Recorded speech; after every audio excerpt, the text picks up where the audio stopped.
कैसे सुंदर कन्हैया को सुन, ऐसा सिंगार नन्हे से लाला ठुमक ठुमक कर नाच रहे, नृत्य कर रहे। यही दृश्य देख लिया गोपियों ने। जब गोपियों ने ये दृश्य देखा तो एक गोपी दौड़ी दौड़ी गई सबरी गोपियों की मंडली में, और जब गई है तो जा करके आंखों से अश्रु भी बह रहे हैं और खुशी भी हो रही है। ये होता है प्रेम। हम कैसा प्रेम करते हैं भगवान से। एक कथा थी कि एक महाराज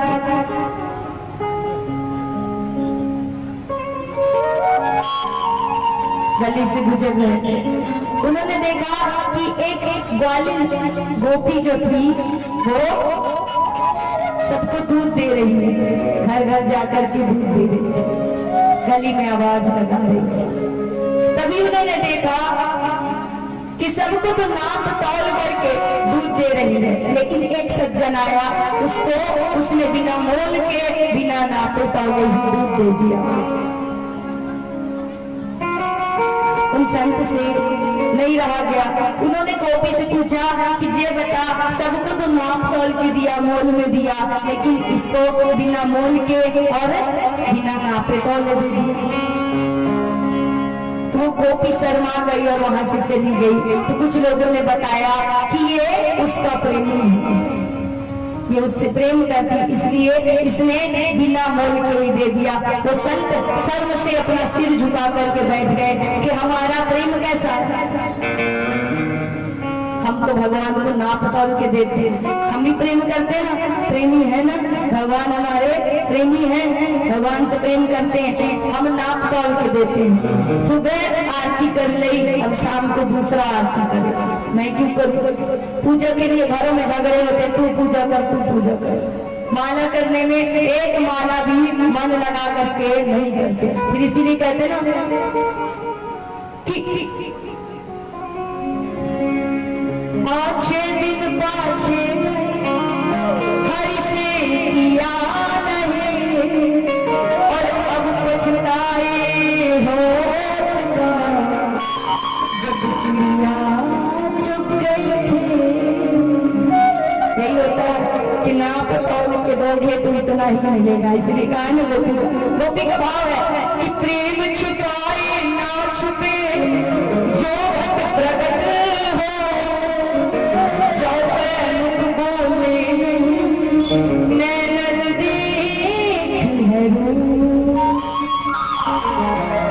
होता है कि बारी तो चुप हो जाती है, यहाँ स्थिर हो जाती है, मात्र नैनों से ही अश्रु ही बोल पाते हैं, वो होता है प्रेम।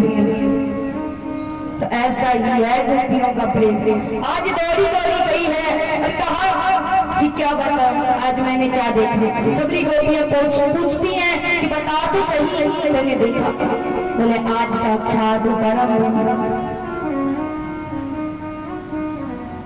इस ब्रह्मांड को चलाने वाला ब्रह्मांड नायक परमात्मा दूसरी अंग से प्रतिपात होकर के साक्षात उस यशोदा के आंगन में नृत्य कर रहा है। कैसा यशोदा का भाग कि जो ब्रह्मांड को नचाता है आज स्वयं उसके घर में नाच रहा है। गोपियों का हृदय भराया कि बताओ हम लाला के दर्शन करें कैसे, क्योंकि जो ब्रज में नई गोपियां होती हैं उनको रोक टोक होता है, घर से बाहर जाने नहीं दिया जाता। नई बहुएं होती हैं उनको घर से बाहर जाने नहीं दिया जाए। अब जाने नहीं दिया जाए तो लाला के दर्शन कैसे होंगे। तो सोचती हैं ऐसा क्या व्यवस्था करें। तो आज सासू माँ चली गई है मंदिर भोलेनाथ। तो सबरी गोपियों ने कहा किया कि घर में जितनी मटकियां थी ला करके फोड़ दी। जब सासू माँ लौट करके आए तो कहा ये किसने किया। बोली कहा बताए, वो नन्हे को नन्हा सा छोड़ा आए, वो आने ही फोड़ गई।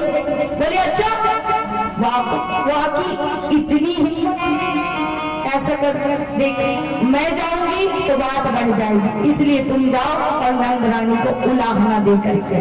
अब तो गोपियां बड़ी प्रसन्न हुई कि जाने का मौका मिल गया। चारों तरफ से हजारों गोपियां चली आ रही। नंद रानी ने देखा और देख करके सोचती है कि आज तो मेरे घर कोई उत्सव ही नहीं है, लाला का जन्मोत्सव भी नहीं है, कुछ भी नहीं है, फिर इतनी गोपियां एक साथ क्यों चली आ रही हैं?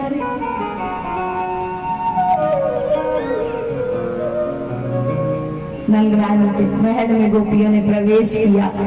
कहा मैया कहाँ है तेरा लाला? कन्हैया समझ गए कि फिर कछुआ है गौ, आज तो फिर कछु गड़बड़ है। जैसे ही गोपियों को देखा है, कन्हैया छुप गए मैया के पल्लू के पीछे। यशोदा मैया कहती बता तो सही कहा हुआ। मैंने कहा बताए तेरा लाला कहाँ है? यार हमारा तो जीना मुश्किल हराम कर दिया। बोले बताओ तो सही हुआ क्या? बोले कहा बताएं, ऐसो ऐसो उधम करे ना मैया कि बताना असंभव है। बोले कहा करे बता तो सही।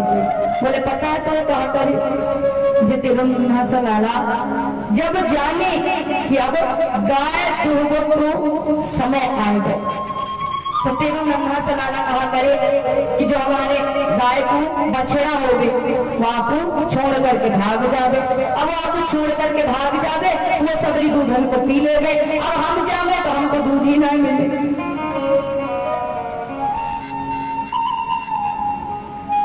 मैया ने कही देखो जब ये ऐसा उधम करे या आपको डांट दिया कर। बोली मैया कैसे डांटेंगे? इसको डांटते हैं ये हंस देता है, ये हंस देता है तो हमारी भी हंसी छूट जाती है। अब हंस दे में तो बालक डरे नहीं डरे, इसलिए क्या करें? एक गोपी ने कही भैया बताओ कहाँ कहाँ करे? मेरे घर सत्यनारायण भगवान की कथा थी, मैं अंदर रसोई में पंजीरी भून रही थी। यार अल्लाह मेरे पास गयो और यार ने कही कि भाभी तनिक मुँह को भी दे दो। मैंने कही ना लाला पहले पूजा है जान दे, बाकी बाद दे दूंगी। तो इसने कहा कि ये पता है, पीछे से मुझे आवाज लगाई कि भाभी अपने सत्यनारायण भगवान के दर्शन कर लो। मैं समझ गई कि कछु गड़बड़ रहेगा। मैं दौड़ी दौड़ी गई तो कहा देखूं कि सत्यनारायण भगवान की जगह दो कुत्ते के पिल्ले बैठे हुए महाराज। ऐसे उधम करे बता अब कहा करे? एक गोपी कहती पता है भैया जी कहा किए? बोले बता कहा किए? बोले मैं और मेरे पति रात्रि में सो रहे थे, यहाँ गए और यहाँ ने हम दोनों की चुटिया को बांध दी और जा करके बाहर आवाज लगाई गई कि भाभी चोर घुस गए, चोर घुस गए। हम दोनों उठे, अंधेरा और अपनी ओर एक दूसरे को खींच रहे हैं अपनी ओर। बता तो ऐसे ऐसे उधम करे। मैया कहती है क्यों लाला तने ऐसे उधम किया? कन्हैया कहते कि मैया बात ऐसी है, ये सबरी गोपियां ना एक नंबर की चाल, तू बड़ी भोली है, इनकी बात नहीं आ जाए। ये पता कहा करे हैं इनको पतिया रो करे मैं बस करिए सा और चोर नाम मेरो धरो मेरो होम देगी प्यार। मैया ऐसे ही चलते रहना तो ऐसे एक दिन स्थिति आ जाएगी कि चोर चोर पूरे गांव में फैला देंगी, अब तेरे घर बहू भी नहीं आएगा। ये सबरी एक नंबर की चालाक है, तू बड़ी भोली है। मैया समझाती है। गोपियां उलाहना दे रही है, ये पुनः भजन के माध्यम से ही श्रवण करेंगे इस भाव को।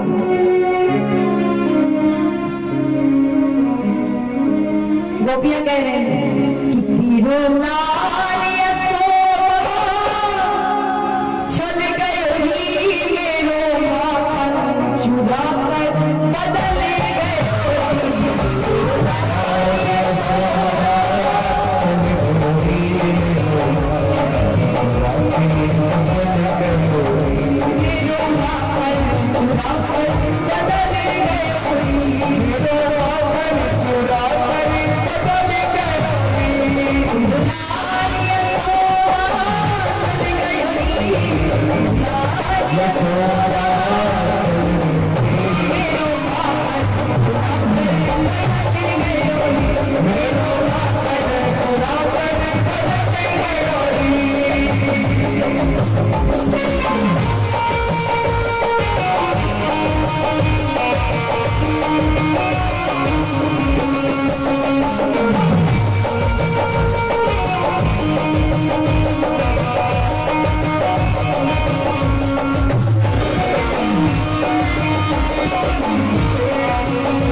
मैंने चोरी से इसे मटकी उठाते देखा, मैंने चोरी से इसे मटकी उठाते देखा, खाते हुए औरों को खिलाते देखा, खाते हुए औरों को खिलाते देखा, भूत पर कुछ नीचे गिराते देखा,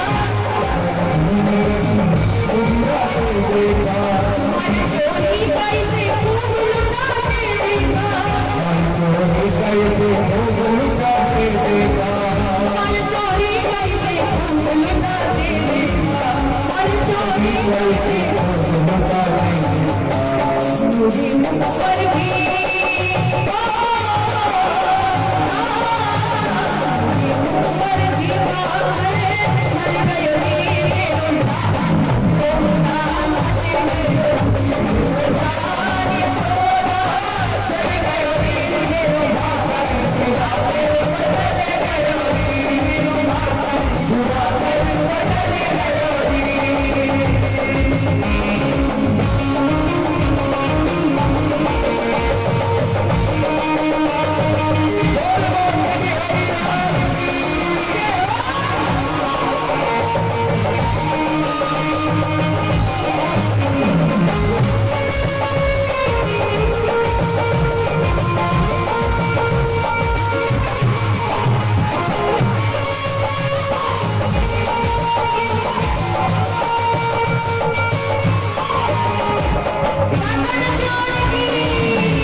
तो गोपियों का ऐसा प्रेम बार बार कह रही हूँ कि मैया तेरा लाला ऐसा छलिया ना कब किसको चल जाए क्या पता। मैया ने कही चोरे लाला तेने चोरी करी, जे बता तेरे घर माखन की कमी है, नंद बाबा के घर 9 लाख गाय है, तो क्या माखन की कमी होगी। लेकिन कन्हैया कहते हैं मुझे तो आनंद चोरी में ही आता है। जगन्नाथपुरी में एक संत रहते थे, माधव दास जी, सुने ना, कन्हैया के बड़े भक्त थे। कन्हैया भी उनके साथ क्रीड़ाएं करते थे, खेलते रहते थे। एक दिन कहा कि माधव चलो आज ऐसा करते हैं कि चोरी करते हैं। महाराज ने कहा कैसी बात कर रहे हो, इस उम्र में चोरी, और जब बिना चोरी के बिना चोरी क्यों कर। बोले तुम नहीं समझोगे कि जो आनंद चोरी में है ना वो मांग कर अमीर के खाने में नहीं है। बोले महाराज खुद तो पिटोगे मुझे भी पिटवाऊंगा। बोले ऐसा है कि यदि पकड़े गए तो मैं इशारा करूंगा तो जल्दी से भाग जाना। बोले ठीक है चल, भगवान की जिद के आगे मान गए। अब दोनों गए राजा के बगीचे में कटहल चोरी करने। चुराया तो क्या कटहल होता है ना, इसको चोरी करने गए हैं दोनों। तो माधव जी को, माधव दास जी जो है उनको चढ़ा दिया कन्हैया ने पेड़ पे और कहा हम बाहर से निगरानी कर रहे हैं, अब जब कोई आएगा तो मैं जल्दी से इशारे करूंगा, भाग आना। दोनों भाग जाएंगे। बोले ठीक है। माली जो था वो सो गया था। महाराज दास जी आप कभी चोरी किए नहीं, उनको क्या पता कि कैसे चोरी करेंगे। वो तो चिल्ला रहे हैं कोई आप तो नहीं रहा लाला, ये वाला सही है। कन्हैया बोले अरे चुप कर, धीरे से चोरी कर, ऐसे चोरी थोड़े करते हैं। बोले अब मैं चोरी किया ही नहीं तो मुझे क्या आएगी चोरी करनी। अब जैसे ही कन्हैया ने देखी कि माली तो डंडा लेकर के आ रहा है, कन्हैया ने कही भागो बाबा भागो, लेकिन माधव दास जी सयाने बेचारे पेड़ पर ही लटके रह गए। कन्हैया उन्हें छोड़ करके भाग गए। बोले महाराज अच्छा फंसाया तूने। माली ने ले जाकर के राजा को दे दिया, पेड़ से बांध करके इतना पीटा बेचारी। बोले अच्छा फंसाया तूने। माधव दास जी ने सारी लीला बताई। तो उस दिन से कहते हैं कि आज भी उस बगीचे का जो कटहल होता है वो सर्वप्रथम जगन्नाथ भगवान के चरणों में समर्पित किया जाता है, क्योंकि कन्हैया ने चोरी करी थी तब उनको प्रिय है तो भगवान को समर्पित किया जाता है। ऐसी ऐसी लीलाएं प्रभु ने की है जिनको सुन के मन आनंदित हो उठता। आज भगवान बड़ी सुंदर लीला कर रहे हैं। एकदा क्रीड़ा मानस्ते रामाद्या गोपदार का कृष्णो मृदं भक्षति वानिति मात्रेण वेदयन्। ऐसी ऐसी लीलाएं करते हैं एक बालक की भांति। किसी को पता नहीं चलने दे रहे हैं कि मैं कौन हूँ। भगवान के कौन पता नहीं चलने दे। एक साधारण बालक की भांति कहते ना कि कन्हैया ने कभी अपने चरणों में पादुका धारण नहीं की थी। इस ब्रज 84 क्षेत्र में जितनी लीलाएं गोविंद ने की है सब नंगे पैर की है। इसलिए जब आप ब्रज क्षेत्र में जाओगे तो आज भी संत नंगे पैर मिलते हैं, क्योंकि कोई ऐसा कर हो जो गोविंद के चरणों से लगा और हम तक छू जाए, जीवन धन्य हो जाएगा। इस उम्मीद में आज भी संत वैसे ही निवास करते हैं। तो आज कन्हैया लीला कर रहे हैं। खेलते खेलते पहुंच गए ब्रह्मांड घाट। ये नाम बाद में पड़ा, पहले एक घाट था, वहां पर मिट्टी थी, मिट्टी में घर बना रहे हैं। मिट्टी का घर कभी बनाया है आपने? हमने तो बनाया, बड़ा आनंद आता है ना। तो कन्हैया भी आज मिट्टी के घर बना रहे हैं और खेल रहे हैं। और खेलते खेलते कहा दिया कि लिया मुख में, गप से खा गए। सखाओं ने देखी और कही हाय मैया, देख तो बलराम मैया कैसे छोड़ा है, या ने तो मिट्टी खा ली। बलराम मैया ने कही चौड़ाला मैंने माटी खाई। बोले ना मैंने माटी ना खाई। बोले झूठ बोलो, मैंने देखी अपने आप से, मैंने माटी खाई। बोले मैंने ना खाई। बोले अच्छा झूठ बोला, चल आज यशोदा मैया से बताते। लेकर के गए और कहा मैया देख तो सही।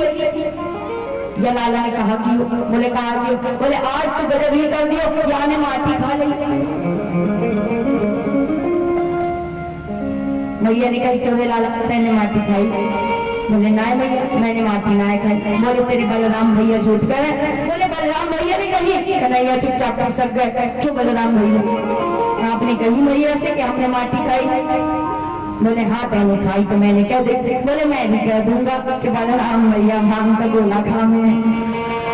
बलराम भैया समझ गए कि आज की पिटाई बाद में होएगी, पहले हमारी जाएगी। बोले मैया देखो मैंने तो देखी नहीं, सखाओं ने देखी है, इनसे पूछो, तुम्हें तो पता नहीं चला रहा है माटी खाई कि नहीं खाई।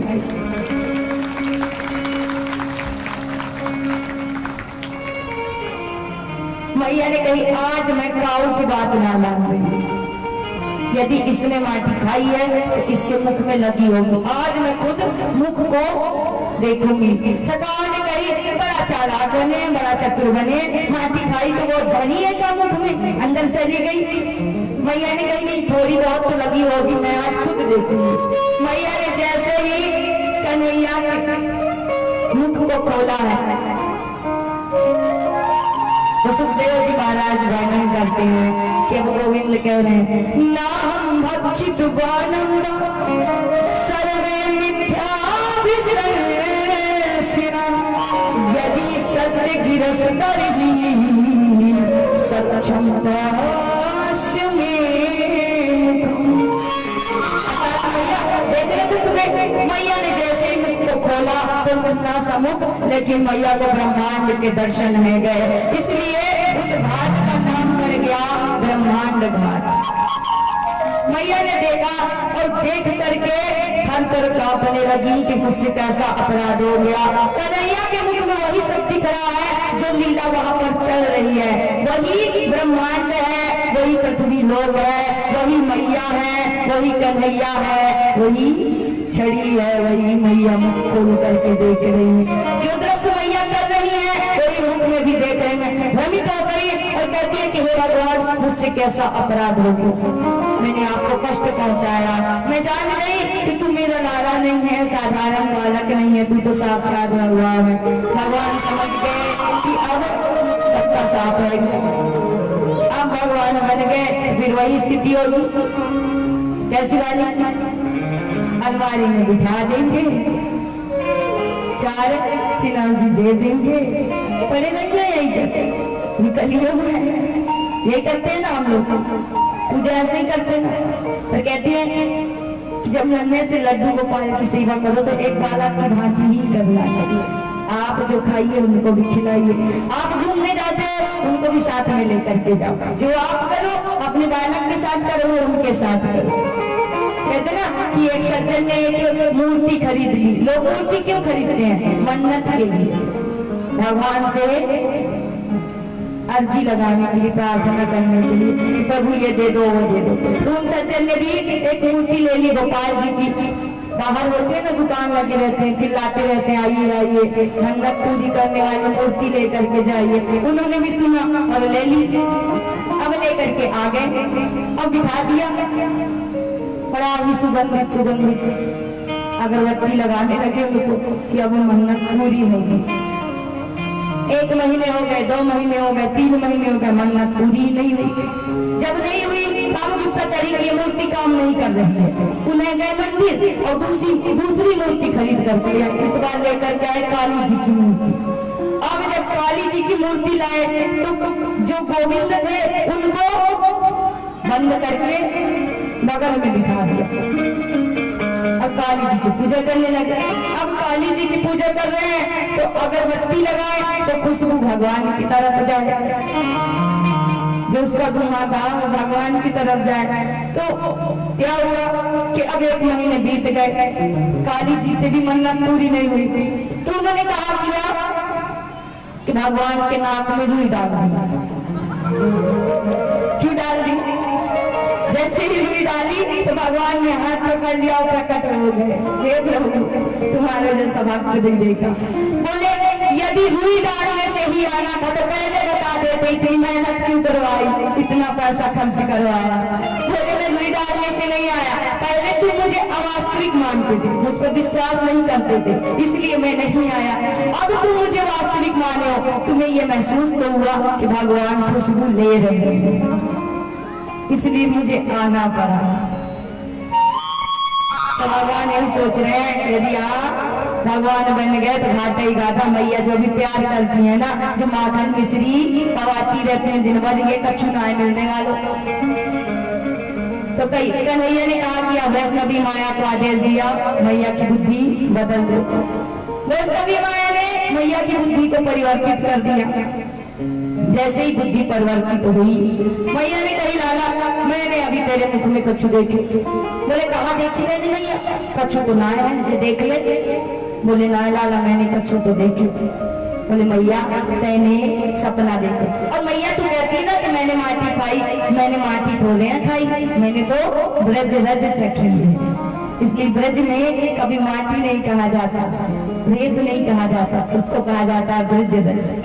इसलिए कहते ना कि रमन रेत लोट्यो नहीं किया न यमुना मन मूरख तू ना समझो ब्रज को ब्रज में जाओ तो जब तक रमन रेत में जहाँ कन्हैया अपनी क्रीड़ाएं करते थे उस जगह पर जब तक आपने लोटा नहीं, तब तक, और जब तक यमुना का पान नहीं किया तब तक आपका ब्रज में जाना निरर्थक है, सार्थक हो ही नहीं सकता।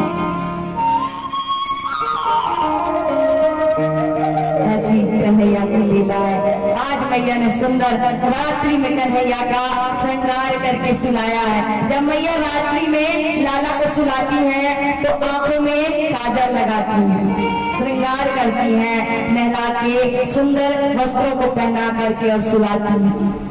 आज जब सुलाया है और प्रातः होते ही मैया दही बिलो रही, माखन निकाल रही, तो सोचती हैं कि आज क्या हुआ। लाला रोज तो जल्दी जग जाओ, मैं आज का तू ना जग लो। मैया सोच ही रही थी कि पीछे से कन्हैया उठ करके आ गए। उन्हें भी लगा कि आज मैया तो मुझे जगा ही ना रही। जब कन्हैया जगते हैं तो उन्होंने क्या किया, जो छोटा सा बालक होता है वो अपनी आंखों को ऐसे मसल लेता है, तो मसलता है तो जो काजल होता है वो गोल गोल फैल जाता है। जब गोल गोल फैल जाता है तो कैसा प्रतीत होता है, मानो जगन्नाथ भगवान की छवि। ऐसे ही गोविंद दिख रहे हैं जगन्नाथ भगवान की तरह।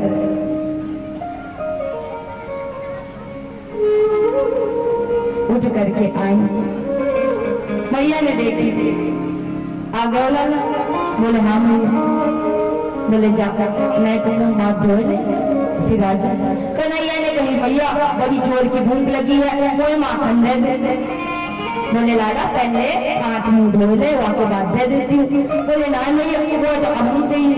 बोले अब नहीं चाहिए यदि तो पुराना माखन तल का रखा है, वहां जाके ले ले, मिश्री मिला के ले खाए। बोले ना भैया मुझे तो अब नहीं चाहिए और यहाँ से चाहिए जो तो भी लोग हुई है। मैया समझ गई कि बालक है, हट कर रहा, भूख तो कुछ लगी ना। मैया बोले देख लाला तुम वो तंग ना कर, मैंने कह दी ना यदि ज्यादा भूख लगी है तो कल को माखन रखो, वहां में मिश्री मिला के खाए ले। बोले ना मैया वो तो अब नहीं चाहिए, यहाँ चाहिए। मैया ने कही डाला तुम वो तंग ना कर, जब तुम वो तंग करे ना यहाँ को नीक ना लागे। मैया ने दूर कर दिया। कन्हैया क्रोधित हो गए, मैया हमारी बात नहीं मान रही। जाकर के जिद में अड़ गए, खड़े हो गए, मैया का हाथ पकड़ के मैया समझ गई इसको भूख भूख तो लगी नहीं, जिद कर रहा। मैया ने कहीं देख लिया माखन बाद में दूंगी, पहले ऊपर देखे क्या है। बोले क्या है? बोले चंदा मामा। बोले अच्छा चंदा मामा, अब माखन भूल गए, अब चंदा दे दो, अब मुझे चंदा चाहिए, चंदा चाहिए। मैया ने कही जब तक चंदा चंदा करेगा तब तक माखन निकल जाएगी, माखन दे दूंगी, पालेगा। पर कन्हैया भी चतुर, वही पकड़ के खड़े है गए, जब तक चंदा ना देगी माखन ना निकालने दूंगी। मैया ने कही लाला जिद ना कर, तेरी जिद से मैं बहुत परेशान हूँ। कन्हैया ने कही पहले चंदा दे दे, वहाँ के बाद जो कछु करियो करियो। मैया ने कहा दिया कि एक परात लेकर के आई, उसमें जल भर दिया, तो कहा देख डाला चंदा। तो कन्हैया भी होशियार, थपाक से हाथ को मारा, तो कहा जी चंदा है, जी जल है, चंदा दे, मुँह वाय चंदो चंदे। मैया ने दूर फेंक दिया, हट जाए, जब तू जिद करे मोए बिल्कुल अच्छा ना लगा। कन्हैया ने कही देख बूढ़ी मैया, यदि पहले मोए चंदा ना दियो तो मैं तेरी गोद में नहीं आऊंगा। मैया ने कहा बताइए, मैं बलराम को ले लूं, पहली धमकी दे रहे हैं कि तेरी गोद में नहीं आऊंगा, बेड़ू नहीं गुथवाऊंगा। मैया ने कही मत गुथवाइयो, तू ऐसा कारो कारो नैक बेड़ू गूंथ के सुंदर कर दो, मत गुथवाइयो, हम बलराम के गूंथ देंगे। दूसरी धमकी दे रहे कि मैया पहले माखन ना दियो ना तो मैं आज के बाद कभी माखन नहीं खाऊंगा, दुग्ध पान नहीं करूंगा, कुछ नहीं करूंगा। मैया ने कही लाला तू ऐसा पत्रों सो पिचको सो नैक माखन खिलाए के मोटो कर दो, तो नहीं खिला के अब तेरी इच्छा है मत खाइयो, हमको कहा बलराम को खिला देंगे। कन्हैया समझ गया दूसरी धमकी भी काम नहीं कर रही, कहती मैया देख भरी पंचायत में सबरन के सामने यदि तूने हमें चंदा नहीं दिया तो हम सबके सामने कह देंगे कि हम यशोदा के बेटे नहीं, नंद बाबा के।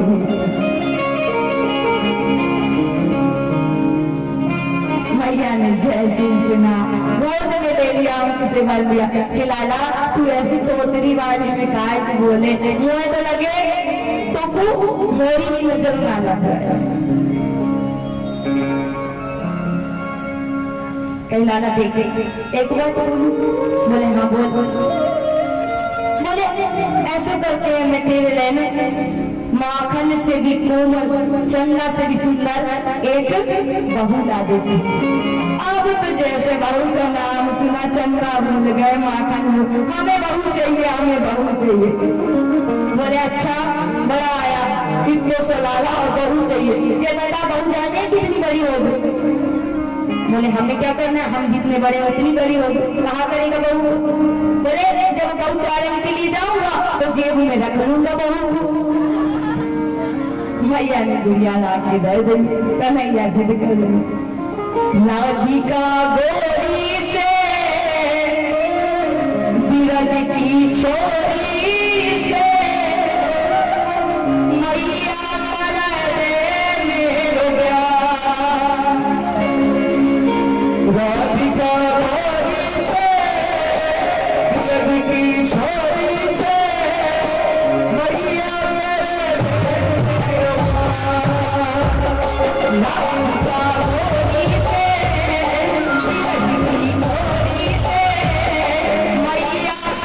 दे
के बाद न घर में आऊंगा न तेरी गैया चढ़ाऊंगा। इसलिए कन्हैया बड़े भाव से कह रहे हैं जो नहीं ब्याह करावे तेरी गैया नहीं चढ़ाऊं, जो नहीं ब्याह करावे तेरी गैया नहीं चढ़ाऊं, जो नहीं ब्याह करावे तेरी गैया नहीं चढ़ाऊं, जो नहीं ब्याह करावे तेरी गैया नहीं चढ़ाऊं। आज के बाद तेरी गैया तेरी बहनी पर लाऊं, आज के बाद तेरी गैया तेरी बहनी पर लाऊं।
नहीं करेंगे।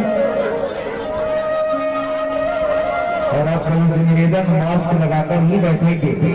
आप सभी भक्तों से निवेदन कि आप सभी लोग मास्क लगाकर ही बैठेंगे। बोल बाकी बिहारी लाल की।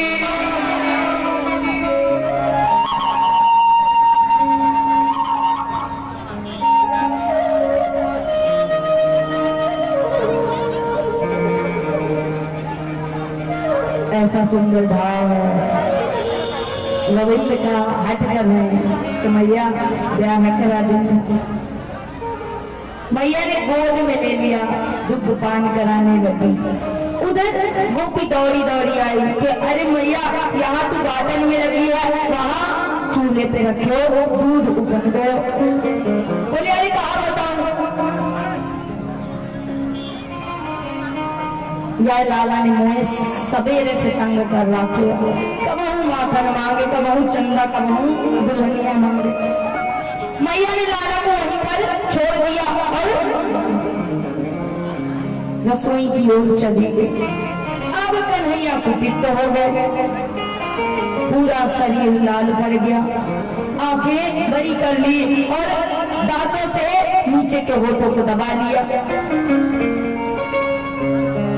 सुखदेव जी महाराज वर्णन कर रहे हैं, ऐसा सुंदर स्वरूप है, नन्हे से लाला और रुष्ट रह करके मानो सुंदर सुंदर फूलों पर मोतियों के दाने लगे हों, ऐसा स्वरूप उनका दिख रहा है। कहते हैं कन्हैया कोदी तो कहते हैं यार मैया को दूध प्यारो लागे, दूध प्यारो ना लागे। अब हम आपको बताते हैं।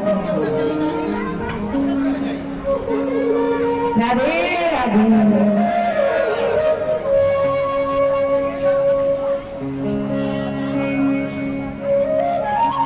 तो कन्हैया कह रहे हैं कि जो मैया को दूध प्यारो लागे, दूध प्यारो ना लागे। अब हम बताता हूँ। गए और गुस्से में एक लोहा होता है ना, पत्थर, सिलवट बोलते हैं, उठा करके लिया और दादी सासू के जमाने की मठिया की हुई थी, जिसमें 40 से माखन एक साथ बुलो सकते थे, उसको फोड़ गई। कन्हैया समझ गए कि अब मटकी फूट गई, अब हमें छठी का दूध याद आ जाएगा जब मैया मारेंगी। सोच रहे कि हमने तो सोची खाली आवाज करेगी, जाए तो फूट गई। तो कहा किया, जब बालक गलती करते हैं तो क्या करते हैं, स्वयं रोने का मुख बना लेते हैं। कन्हैया ने भी वही किया, झूठ मूठ के आंसू लगा लिए और उन्होंने जैसा मुंह बना लिया। मैया आई और लाला को देखा, जैसे ही शोर सुना तो दौड़ी दौड़ी आई और देखा तो पहले तो मैया खुश होती है, कैसा मेरा लाला, इसको मैंने नहीं छोड़ दिया तो इतना क्रोधित हो गया। फिर सोचती हैं कि यदि इसे ऐसे ही छोड़ती रही तो ये बिगड़ जाएगा। इसलिए मैया ने क्या किया है कि एक चांदी की छड़ी लेकर के आई है, आज तो ना छोड़ूंगी भाई के तो बंदरन को माखा में मिटा दे और ऐसो ऐसो उद्यम करे, आज तो ना छोड़ूंगी। रुक जा। पीछे पीछे मैया छड़ी लेकर के भाग रही हैं, आगे आगे कन्हैया, पीछे बंदर भाग रहे हैं, ग्वाल वाले सखा। मैया कह रही रुक लाला, आज तो ना छोड़ो। कन्हैया रुक ही नहीं रहे। जब कन्हैया ने देखी कि मैया अत्यधिक परिश्रम करके थक गई तो मैया ने भी उधर लीला की, छड़ी को फेंक दिया। तो कहा लाला ले छड़ी को मैंने फेंक दिया, अब तो मेरे पास आ जा। कन्हैया ने कही मैया मारेगी तुम्हें? मैया ने कही ना लाला, तुम्हें ऐसे काम के तेरो आरती उतारूंगी, घी की बत्ती लाऊंगी और तेरो आरती उतारूंगी, ना एक हाथ हो जाए। कन्हैया चुपचाप दबे पाँव आ रहे। मैया ने एक बार ही जाकर के गोविंद को पकड़ लिया, कहा अब बताती हूँ तुझे, तू ऐसे ऐसे उधम करे ना, जिस उखल में चढ़ के तू बंदरन की माखन लुटावे, आज वाय से तो बांधूंगा। रेशम की डोरी लेकर के आई है, छूती भी जा रही है, यह है मात्र भाव कि कहीं मेरे लाला के शरीर में चुभ ना जाए, लग ना जाए, इसलिए उसे स्पर्श भी करती जा रही है। और उनको से बांध रही है तो रस्सी 2 हाथ छोटी पड़ गई, बार बार जोड़ रही है, बार बार 2 हाथ छोटी पड़ जाती है। एक है ऐश्वर्य शक्ति, एक है माधुर्य शक्ति।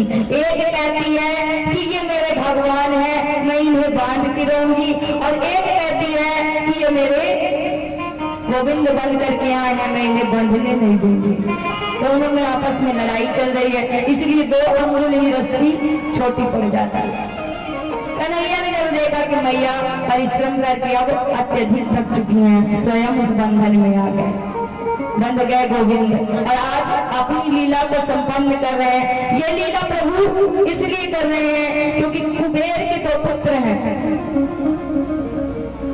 जिन्होंने नारद जी को प्रणाम नहीं किया था, तो नारद जी ने उन्हें जड़ वृक्ष हो जाने का श्राप दे दिया था। जब उन्होंने क्षमा याचना मांगी और इसका उपाय पूछा, तो नारद जी ने कहा था कि द्वापर युग में जब गोविंद अवतार लेकर के आएंगे तो उनके चरणों के स्पर्श से ही तुम्हारी मुक्ति होगी। आज वही दोनों वृक्ष यशोदा के महल के सामने खड़े हुए।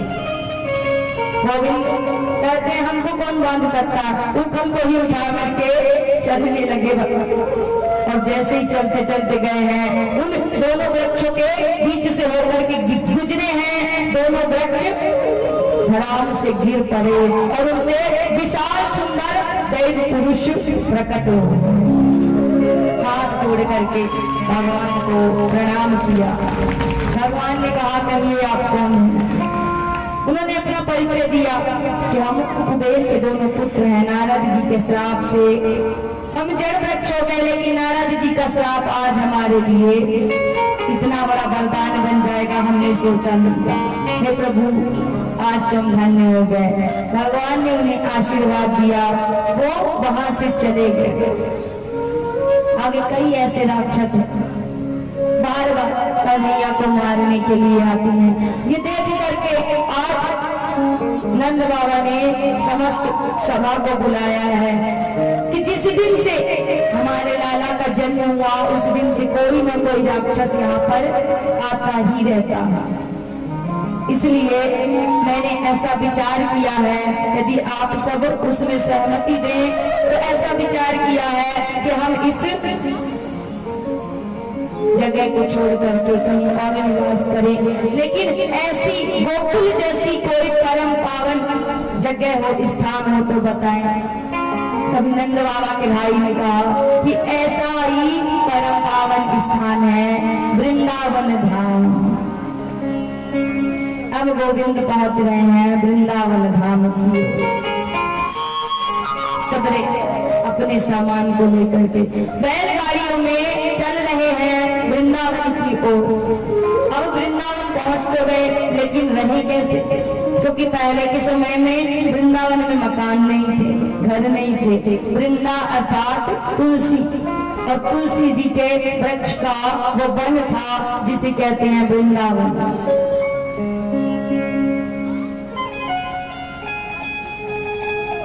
तो अपनी बैलगाड़ियों को लगा लिया, उसी के नीचे सबरे ब्रजवासी निवास करने लगे। आज गोविंद ने मैया से कहा कि मैया हम गौचारण के लिए जाएंगे, अब हम बड़े हो गए हैं, हम भी गौचारण के लिए जाएंगे। मैया ने कही लाला अभी तो तू छोटा है, इसलिए जिद मत कर।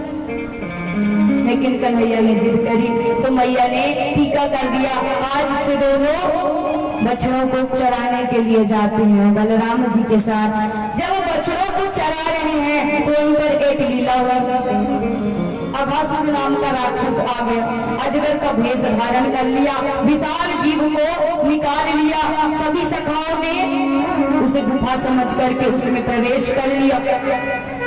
जैसे ही प्रवेश किया गोविंद ने मना किया मत जाओ मत जाओ, लेकिन सब प्रवेश कर गए। प्रवेश किया है, भगवान ने प्रवेश किए हैं, अघासुर का उद्धार किया। सुखदेव जी महाराज कहते राजन अघासुर को मारा है अभी, और वायुमंडल उतर रहा है 1 साल बाद। बोले ऐसा क्यों? ऐसी कौन सी लीला है? बोले ऐसे भयो कि जब अघासुर को मार करके और भगवान आकर के बैठे हैं तो अगल बगल है ग्वालवाल और बीच में है कन्हैया। सभी ग्वालवाल कन्हैया के लिए कुछ न कुछ लेकर के आते हैं, भोजन प्रसाद कि लाला हमारे हाथ का हमारे घर का ग्रहण करेगा। लेकिन उनमें सबसे गरीब है मधुमंगल, जो स्वयं गोविंद के घर का भोग प्रसाद पाते हैं। इसलिए आज जब सारे सखाएं गोविंद को भोजन करा रहे थे तो उनके आंखों से आंसू बह रहे थे कि मेरा कैसा जीवन, मैं कन्हैया को ऐसा क्या दूं जो मेरा है, क्योंकि मेरा तो कुछ है नहीं, मैं तो स्वयं इसके घर का पाता हूँ। कहते ना कि जब आप हृदय में भाव लाओगे तो भगवान आपके उस भाव को समझ जाते हैं। आज कन्हैया भी समझ गए कि मधुमंगल की स्थिति क्या हो रही है।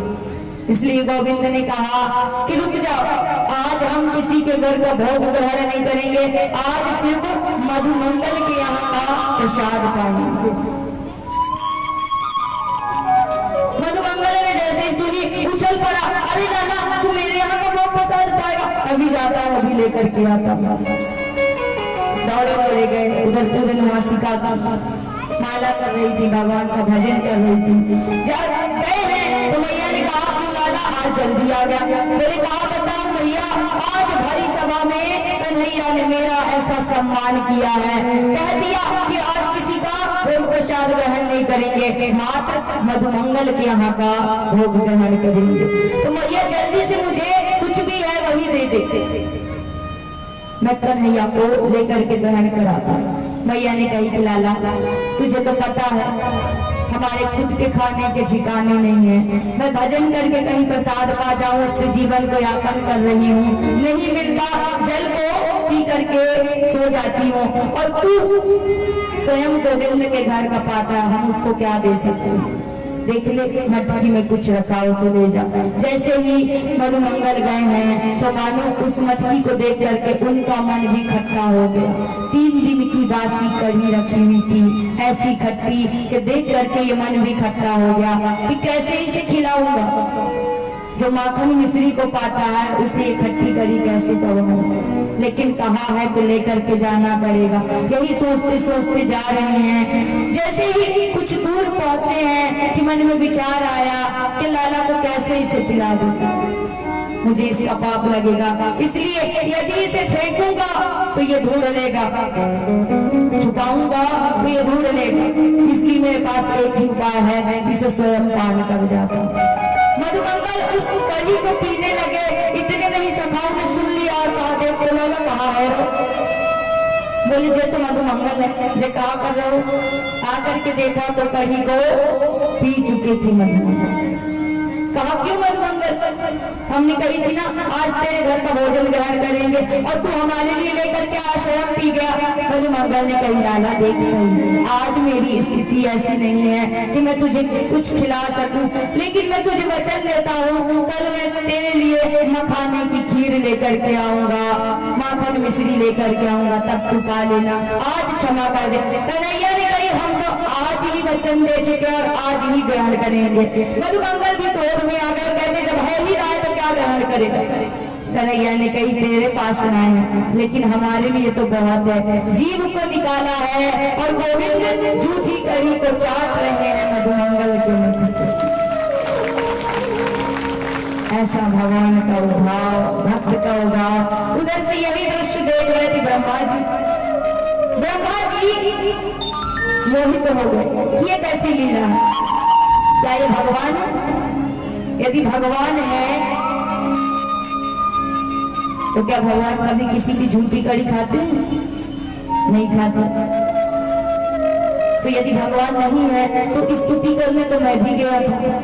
तो ये भगवान है कि नहीं है इसकी परीक्षा ले लेते हैं, कैसे कि यदि भगवान होगा तो नहीं रोएगा, सब जान जाएगा, और यदि नहीं होगा तो ये जरूर रोएगा। तो ब्रह्मा जी ने कहा लीला करी है कि कन्हैया आज बैठे सखाओं के साथ उधर बछड़े जो थे दूर चले गए। कन्हैया ने कहा हम यहाँ बातन में लगे हैं, वहाँ बछड़े हमारे दूर चले गए। ऐसा करो तुम सब यही रुको, मैं बछड़ों को लेकर के आता।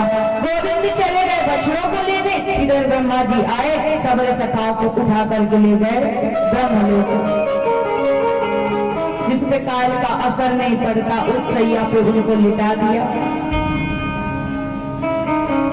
अब भगवान बछड़ों को लेकर के आए तो देखते हैं कि सफा नहीं है, पुकारने लगे अरे मधुमंगल, अरे सिदामा, अरे सबको पुकारने लगे, लेकिन कोई आवाज नहीं आ रही। इधर सखाओं को ढूंढने लगे, ब्रह्मा जी आए, बछड़ों को भी उठा करके ले गए। अब कन्हैया इधर देखे तो बछड़े नहीं, इधर देखे तो सखा नहीं। एक क्षण के लिए तो भगवान भी रोने लगे, पुकारने लगे, तेरे सखाओं कहाँ हो, मुझे छोड़ करके कहाँ चले गए। लेकिन फिर सोचते हैं कि देखो तो सही ये लीला की किसने मेरे साथ। जैसे ही नजर बंद करके देखा है तो ब्रह्मा जी ने लीला की। बोले अच्छा, तो ब्रह्मा जी इतनी हिम्मत कि अपने बाप से ही चालाकी करता है। अब वही आपको बताते हैं महाराज, 1 साल तक ये लीला चलती रही। एक दिन बलराम जी ने देखा कि पहले तो ये गैया जो थी अपने बछड़ों से कम प्रेम करती थी, अब ज्यादा करती हैं। 1 वर्ष से ये ज्यादा प्रेम कर रही हैं। बलराम जी ने देखा, समझ गए, नेत्र को बंद किया और समझ गए। अब बोले चोरे लाल कहाँ लीला चले। बोले आप समझ गए हैं ना, क्योंकि 1 साल में गोविंद ने अपने ही शरीर से जितने ग्वाल बाल सखा थे, जिनको ब्रह्मा जी ले गए थे, उन्हीं को प्रकट कर दिया था। वही ग्वाल बाल वहाँ भी, वही ग्वाल बाल यहाँ भी, वही बछड़े वहाँ भी, वही बछड़े यहाँ भी, वही छड़ी छीके वहाँ, वही छड़ी छीके यहाँ भी। ऊपर से पुनः ब्रह्मा जी ने ये लीला देखी कि जो हमारे पास है वो वहाँ भी है और जो वहाँ है वो यहाँ है। अब ये कौन सी लीला है? तो ब्रह्मा जी सोचते हैं कि चलो चल के दिखाते हैं। ब्रह्मा जी आ गए वृंदावन, अब उनकी गद्दी है गई खाली। अब मिल गया गोविंद को मौका। बोले भैया आप समझ गए हैं ना, अब लीला को अंत करने का समय आ गया। पहुंच गए ब्रह्मलोक, ब्रह्मा जी का रूप लेकर के, और कहा द्वारपालों से कह दिया कि इस समय बहुत बहरूपिये डोलते रहते हैं, कोई आए तो बोल देना कि हमारे स्वामी अंदर बैठे हैं, अंदर मत आने देना। भगवान अंदर चले गए। ब्रह्मा जी पृथ्वी लोक से, वृंदावन धाम से सब सखाओं को, बछड़ों को देख करके गए हैं ऊपर। जैसे ही जाने लगे द्वारपालों ने रोक दिया, रुक जाओ महाराज। बोले क्यों रोक रहे हो? अपने स्वामी को रोक रहे हो, मालिक को रोक रहे हो? बोले महाराज एक ब्रह्मांड का एक ही मालिक होता है, वो अंदर बैठा है। बोले भांग चढ़ा रखी है क्या? मालिक तो हम है, फिर कौन बैठा है अंदर? बोले हमारा मालिक तो अंदर बैठा है। ब्रह्मा जी को नहीं जाने दिया। कहा ठीक है नहीं जाने देते, देखने तो दो। जैसे ध्यान लगा करके देखा तो उधर वो तेरी काम करके बैठा हुआ। कहता है क्यों ब्रह्मा जी, हमसे चालाकी करी, तुमने हमारे ग्वाल वाले चुराए, हमने तुम्हारी गद्दी भी चुरा ली, अब जाओ घूमो यहाँ से।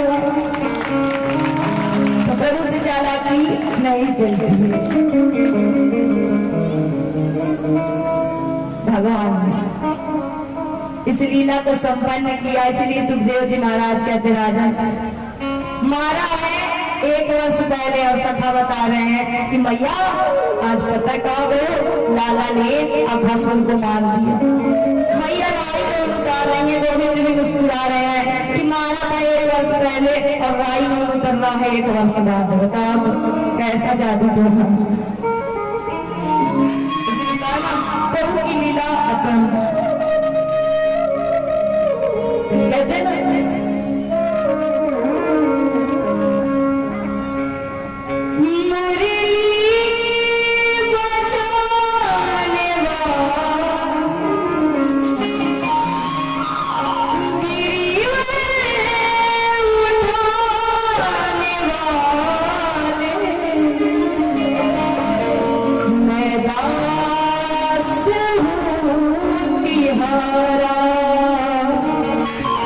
मैं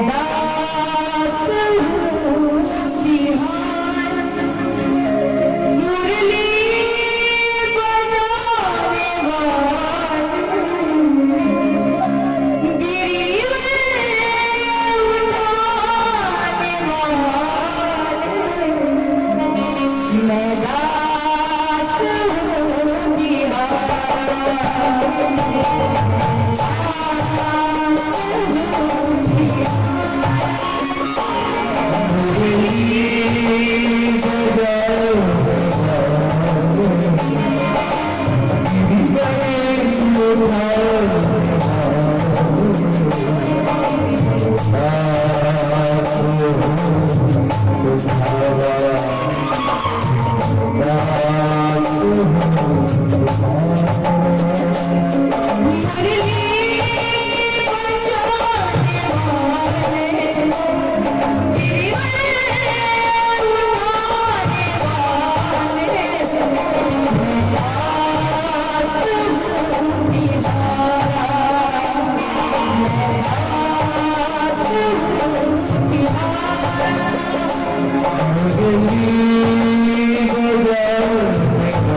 हूँ जब तक मन में नहीं झांकोगे भगवान नहीं मिलने वाले, क्योंकि कहते ना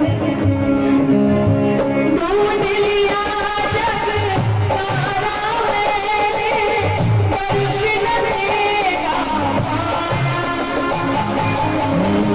ढूंढ लिया जग सारा मैंने स्पर्श न तेरा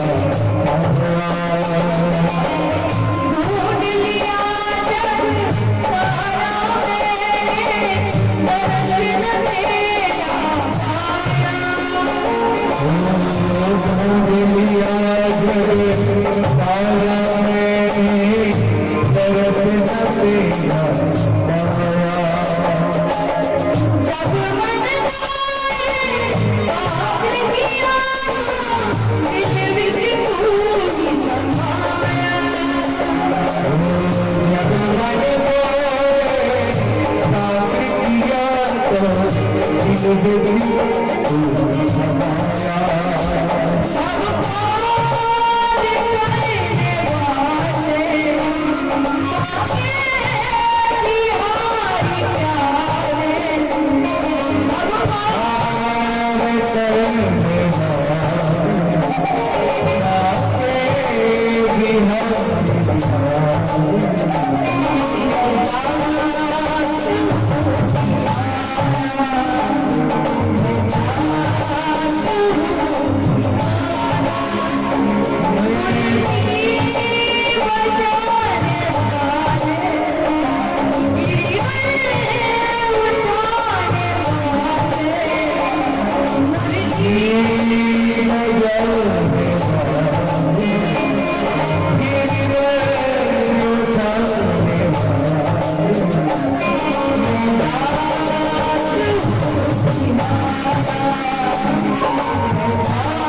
प्रभु देखो जग में हो तेरी माया हे प्रभु मुझको जग में तू छाया। तेरी माया हे प्रभु मुझको जग में हो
इसीलिए कहा जाता है,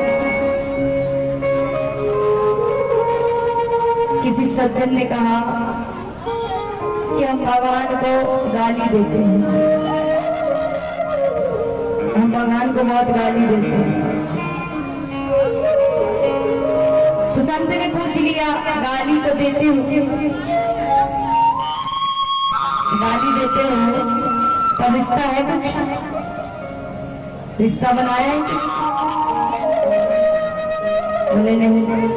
बोले यदि रिश्ता बनाओगे तो भगवान तुम्हारी गाली भी सही। शिशुपाल की सही थी ना, 100 गालियां मारी, 101 गाली में मारा था। यदि रिश्ता बनाओगे तो भगवान तुम्हारा क्रोध भी सही, क्योंकि जब प्रेम होता है तो प्रेम में अनुराग भी होता है, क्रोध भी होता है।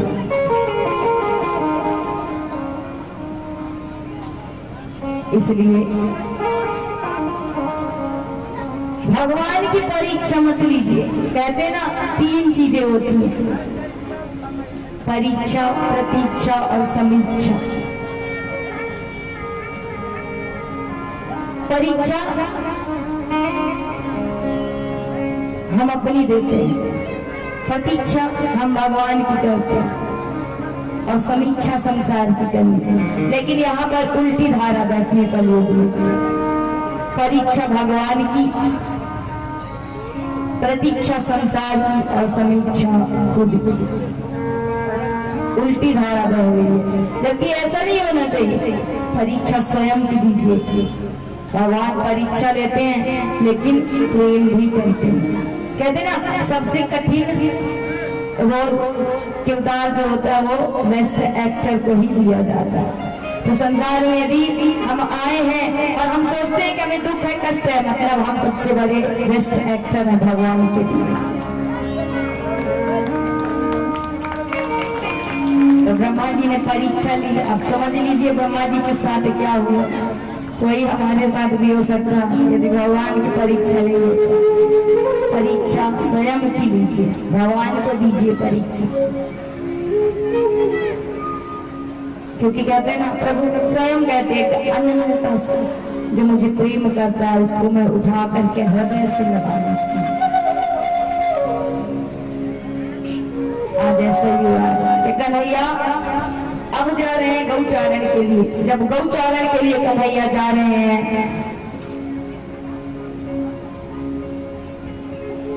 तो गौचारण करते होते हैं, आज रात्रि में सोच रहे हैं कि मैं क्यों आया, ये अवतार लेकर के मैं आया क्यों। यदि मैं इन्हीं लीलाओं में लगा रह गया तो आगे की लीला कैसे पूर्ण होगी। इसलिए आज कन्हैया ने अपनी ये लीला संपन्न करने के लिए आज एक नया उपाय निकाला। जैसे ही प्रातः काल हुआ है, सबने दोस्तों को कह दिया कि आज गौचारण की छुट्टी कर देते हैं, आज चलते हैं गेंद का खेल खेलने।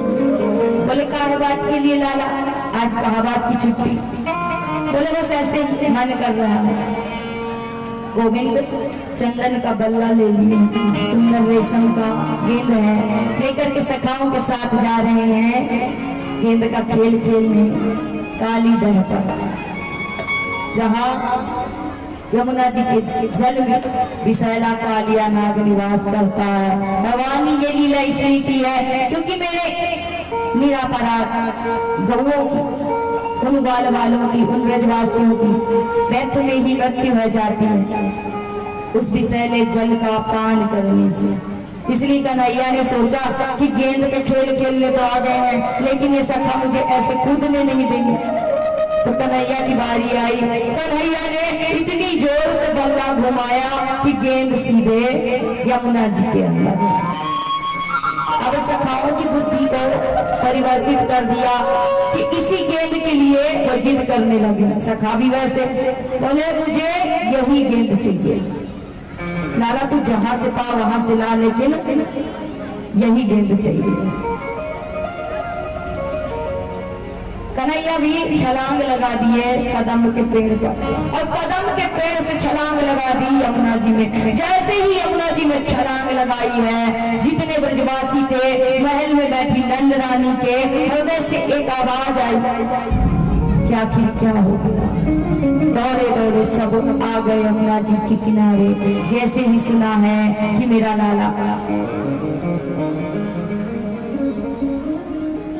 काली दह पे यमुना जी में छलांग लगा चुका है, यशोदा मैया ब्रजवासियों की स्थिति सोचिए, सब मूर्छित पड़े हुए हैं।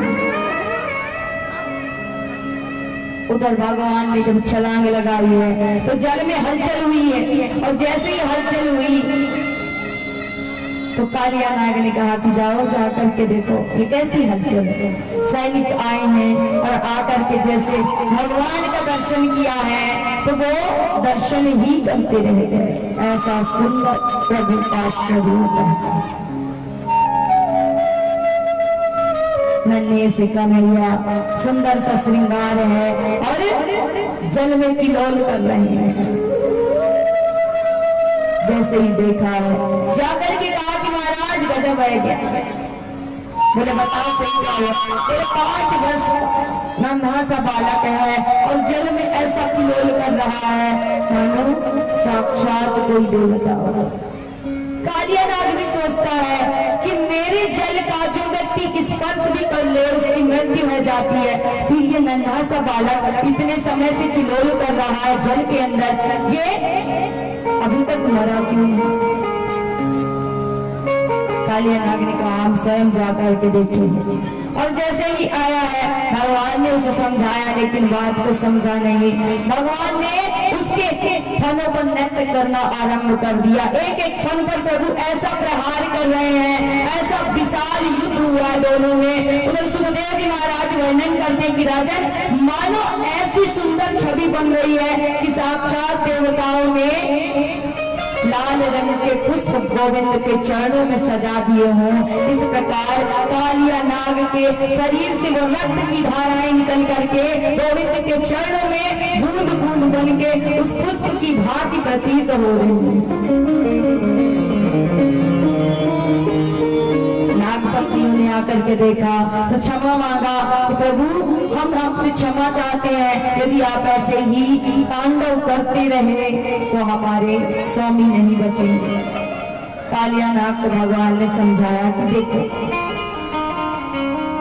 मैंने तुम्हें कोई सजा नहीं दी, कोई मृत्यु नहीं दी, मात्र दंड दिया, क्योंकि तुम्हारे विषैले जल का पान करके मेरे निर्जीव गौ बछड़े जो ब्रजवासी हैं वो व्यर्थ में मारे जाते हैं। इसलिए मैं तुमसे कहता हूँ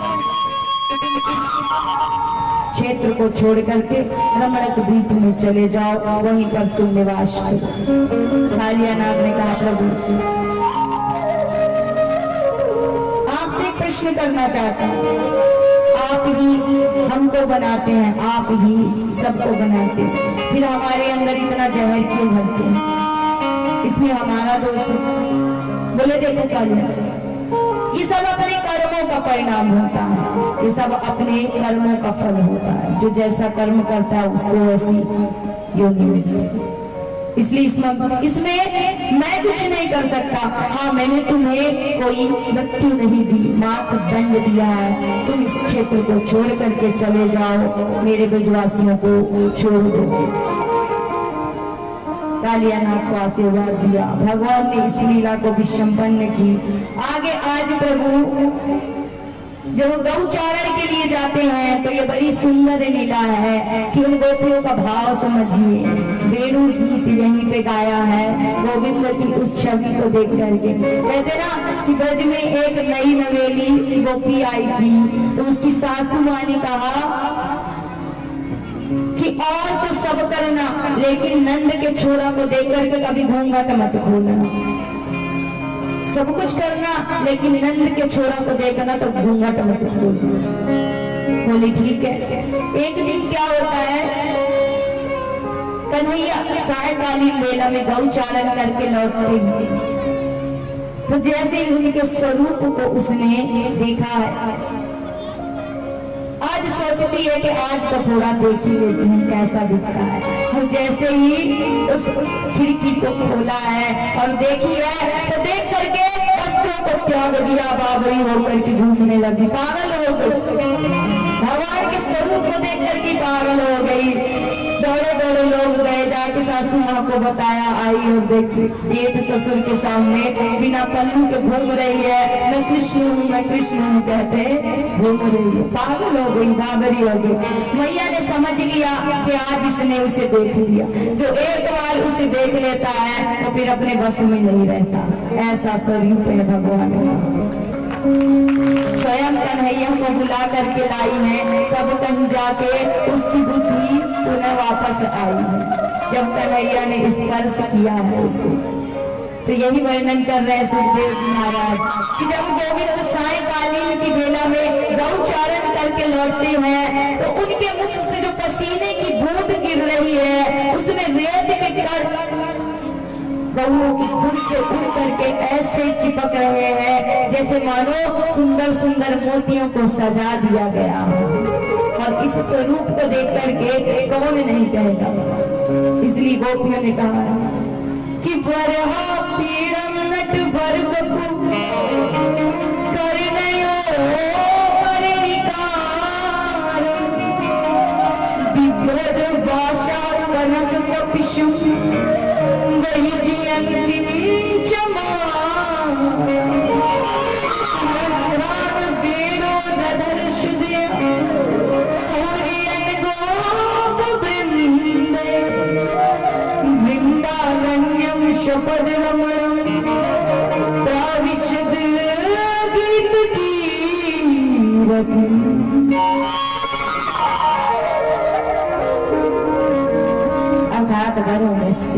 जिनका बपू सबसे ऊंचा है उन परमात्मा की छवि जो गले में वैजंती की माला धारण किए हुए हैं, ऐसा श्रृंगार है। उनको देख करके कौन मोहित नहीं होगा। इसी स्वरूप को देख करके गोपियों ने इस गीत को गाया है जिसे कहते हैं गोपी गीत।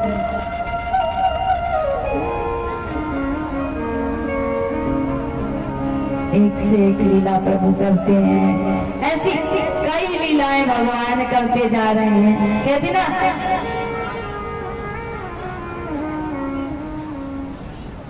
कि भगवान की प्राप्ति करनी है तो प्रेम करिए निस्वार्थ, कोई स्वार्थ नहीं, गोपियों की ही भांति। आज गोपियों ने इसलिए पाया है गोविंद को कि आज भी ऐसी मान्यता है कि ब्रज में जितने भी वृक्ष हैं, जितने भी लताएं पताएं हैं, वो वही गोपियां हैं, वही संत हैं जो गोविंद के चरणों से दूर नहीं जाना चाहते और कहते जन्म जन्म मोहे दीजिए वृंदावन को वास, और जन्म जन्म ब्रज का वास मांगते। आज भी आप ब्रज में जाओगे तो वृंदावन धाम में ऐसे वृक्ष मिलेंगे जो झुके हुए हैं और भगवान को प्रणाम कर रहे हैं। निधिवन ऐसी जगह है जहाँ आज भी माधव रात में अपनी लीला को करने आते हैं। महाराष्ट्र की ओर लीला को करते हैं भगवान। उसी लीला के पूर्व की कथा है क्षीर हरण की कथा, जिसमें भगवान ने गोपियों के इस प्रेम इस भाव को ही समझा है और उन्हें वचन दिया है कि देवियों तुम्हारे इस निस्वार्थ प्रेम के बदले मैं तुम्हारे साथ महारास बचाऊंगा। कहते ना कि हिमंते प्रथमे मास नंद ब्रज कुमारी का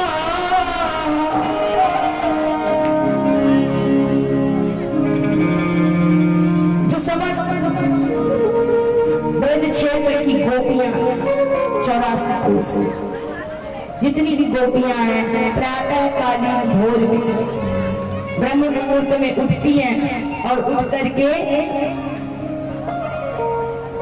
यमुना जी में स्नान करती हैं। स्नान करके कात्यायनी माता में पूजन के लिए जाती हैं और कात्यायनी जी से एक ही वरदान मांगती हैं। कात्यायनी महामाई महायोगिन्यधीश्वरी नंद गोप सुतम देवी पत्नी गुरुते नमः।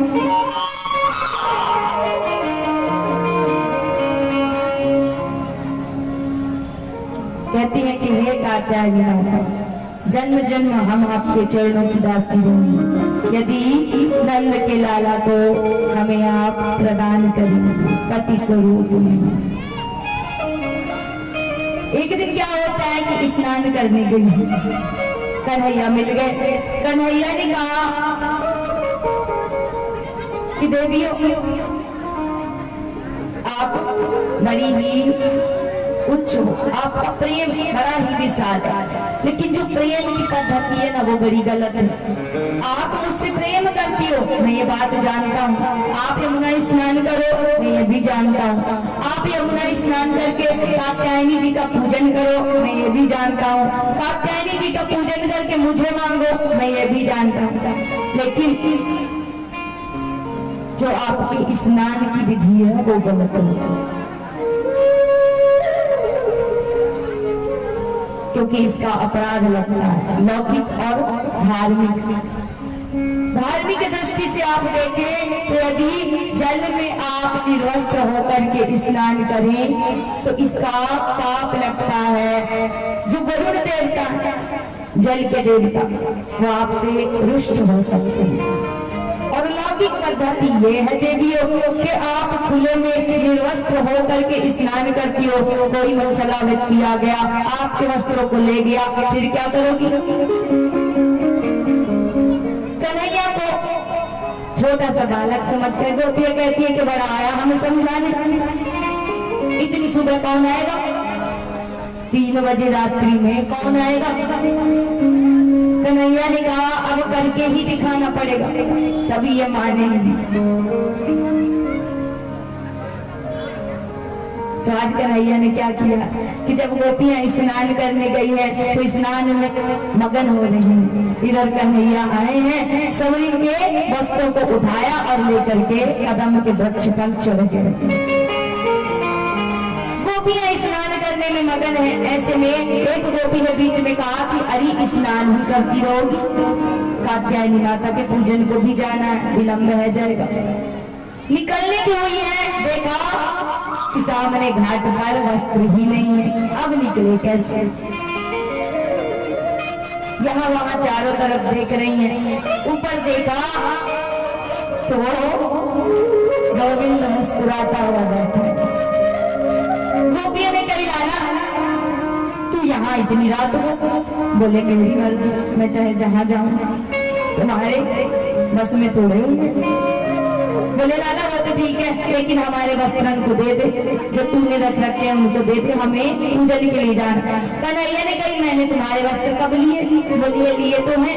बोली ये मेरे कदम के वृक्ष में फूल आए हुए हैं, तुम्हारे वस्त्र तोड़े ना, ये तो मेरे कदम के फूल है। बोले ऐसे फूल तोड़े ना होते लाला, ऐसे रंग बिरंगे फूल होते हैं। बोले मेरा वृक्ष मेरी मर्जी, जैसे फूल आए तुमको क्या करना है? कहा लाला देख मान जा, हमारे वस्त्र को दे दे। गोविंद ने कहा यदि वस्त्र चाहिए तो निकल करके आओ और वस्त्रों को ले जाओ।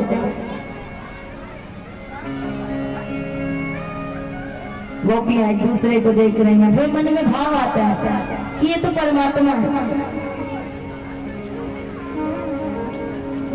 हमने कहा था ना उस दिन कि शर्म किसको किसको आती है, इसीलिए कहा था कि ये परमात्मा का धाम है, यहाँ शर्माना नहीं चाहिए। तो आज गोविंद वही कह रहे हैं कि निकल कर क्या लेकर के जाओ। तो गोपियां सोचती है कि ये तो परमात्मा है, इससे 1000 पर्दा कर लोगे तो भी बिना पर्दे के समान है।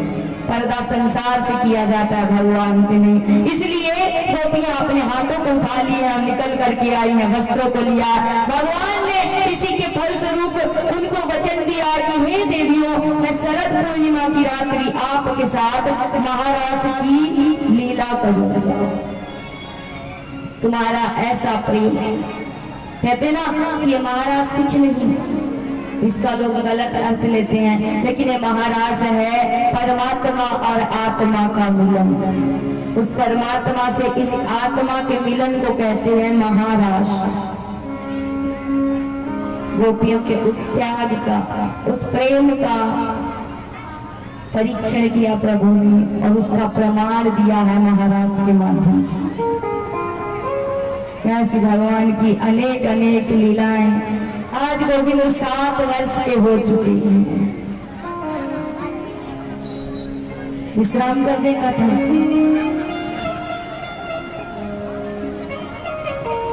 अभी नहीं करेंगे। तुम्हारा व्यास जी से संपर्क करना पड़ेगा, कथा को और बढ़ाइए। मतलब आप लोगों की विभक्ति कैसी? अनन्य भक्ति। कहते ना भगवान कि जो अनन्यता से मुझे भजे उसका तो मैं नौकर भी बन के घूमता हूँ, दास बन जाता हूँ मैं स्वयं। एक महाराज जी थे ना, शिक्षक थे, बड़े ही अच्छे विचारों के थे, कभी 1 रुपए नहीं लेते थे, निःशुल्क शिक्षा देते थे विद्यार्थियों को। घर में ऐसी स्थिति बनी कि खाने के लिए 1 दाना नहीं था। अब क्या करें? गीता का प्रतिदिन पाठ करते थे। विश्वास को जगाइए, इसी बात को दर्शा रही है ये कथा कि गीता का नित्य प्रतिपाठ करते थे। आज जब घर में भोजन के लाले पड़े हैं, पत्नी ने कहा कि इतनी भक्ति करते हो, इतनी मेहनत करते हो, लेकिन 1 रुपए किसी से नहीं लेते हो, ना भगवान से मांगते हो, पढ़ाने जाते हो लेकिन वहां से भी कुछ नहीं लेते, ऐसे में जिंदगी कैसे चलेगी? तो आज क्रोध में आ गए कि मैंने तुझसे नहीं मांगा और तूने मेरी ऐसी स्थिति कर दी। इसलिए क्रोध में आकर के गीता के एक श्लोक में लाल पेन से उसको काट दिया। अब जब उसको काट दिया और चले गए विद्यालय, जब वो विद्यालय चले गए तो एक नन्हा सा बालक आया द्वार पर, तो कहता है मैया द्वार खोलो। जैसे ही द्वार खोला तो देखा कि इतना सारा भोजन सामग्री लेकर के वो बालक खड़ा हुआ है। मैया ने पूछी, गुरु माता जो थी उन्होंने पूछा कि कौन हो? बोले मैं गुरु जी का शिष्य हूँ और मेरे यहाँ उत्सव था, इसलिए मैंने ये प्रसाद उनके यहाँ पहुँचाने आया हूँ, आप स्वीकार करें। माता जी ने उसे रखवा लिया और जैसे ही उस बालक को पीछे से देखा तो उसके शरीर पर इतने चोट के निशान थे। माता जी ने उनसे पूछा कि बेटा ये कैसे हुआ? तो उन्होंने कहा कि मैंने कुछ अध्ययन नहीं किया तो गुरु जी ने मुझे मारा है। वो बालक वहां से चला गया। जब सायकालीन वेला में महाराज जी वापस आए और उन्होंने देखा कि भंडार भरा हुआ है, सब कुछ पूछा, देवी ने बताया और कहा कि आप तो इतने अच्छे थे, आप कभी किसी बालक पे हाथ नहीं उठाते, लेकिन आज आपने उस बालक को इतना क्यों मारा? तुम सज्जन की बात समझ में आ गई और जाकर के जब गीता के पन्ने को खोला है तो देखा कि उससे रक्त निकल रहे थे। तो भगवान पे विश्वास करेंगे, विश्वास से बचेंगे तो भगवान हर कष्ट को दूर करते हैं। इसी का उदाहरण दिया है गिरिराज रूप धारण करके प्रभु।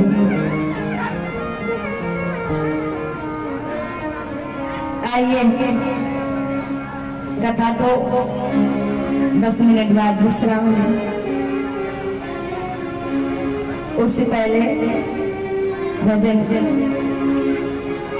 जो गिरिराज जी के लिए जाएंगे तो नृत्य करते ही जाएंगे।